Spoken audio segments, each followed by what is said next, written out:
One of the things, I think this is the case anyways, I think people are always looking for an excuse to have their character corrupted.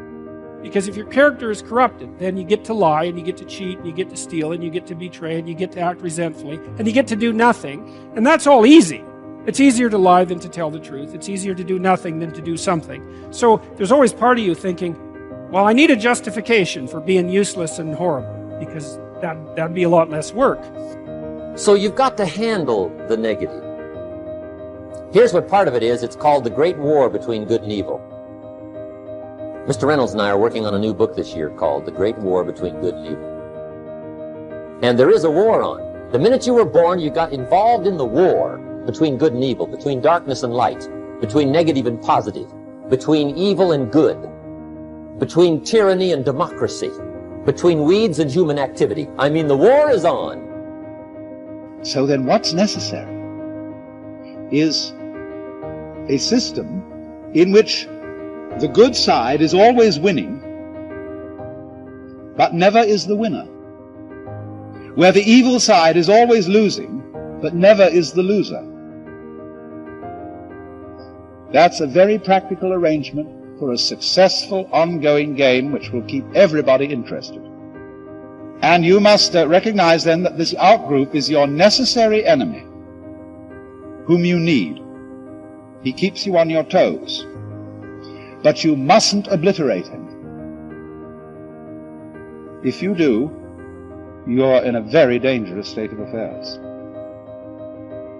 But darkness is always trying to move in and take all the territory. But if you turn on the light, its energy starts to repel darkness. Darkness begins to move away. And the brighter the light, the further away the darkness must move. If you walk into a dark room and turn on the light, the darkness is what? Gone. But here's the point to remember, not very far.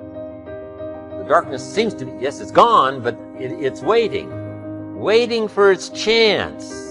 That if light loses its energy, darkness has a chance not to move back in. Battle between good and evil on a playing field of chaos and order. It's the eternal game. And, you can play that out in the external world, but part of what the religious enterprise is about, and the Christians have really contributed to this, is the notion that sacred battle is fundamentally spiritual, which is to say, in some sense, fundamentally psychological. It's to be fought on the battleground of the soul, internally. It's a subjective issue. How do you defeat evil? You defeat the evil in your own heart. That is how you do it. Now here's the good news about the war between good and evil. Evil is no match for good, but good must be active. Weeds are no match for human activity, but if you stand still, how far in will they come? All the way. They'll grow right up around your shoes. But if you get busy, how far back can you take them? As far as you wish.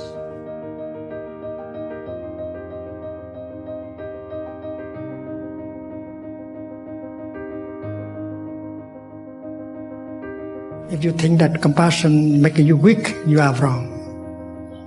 Compassion may cause a person to sacrifice his life to save other people. And we have to redefine what is compassion. It's very powerful.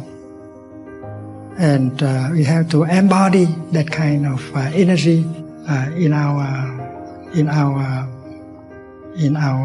daily life.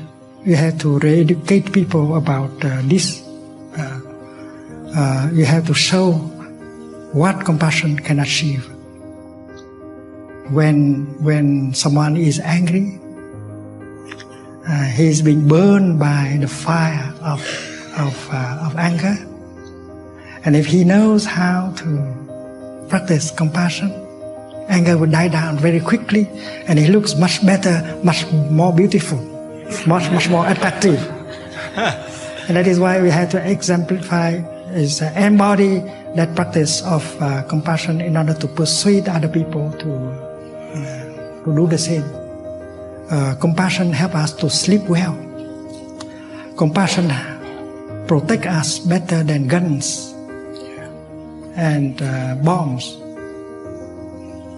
and money Many of us think that we are safer if we have more money, but you can lose your money very easily. But compassion is a kind of energy that can help protect you much more effectively than money. And compassion help you to relax. Your body has more capacity to heal itself.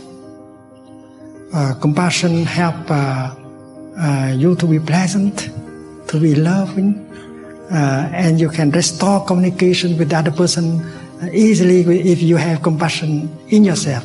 You understand the other person. Your compassion can help you do your business better because you are in good relationship with other people, including your employees. So you can list a lot of qualities of compassion, and we should have a man, a woman, a community of men and women practicing compassion like that, in order to show people that compassion is something very powerful.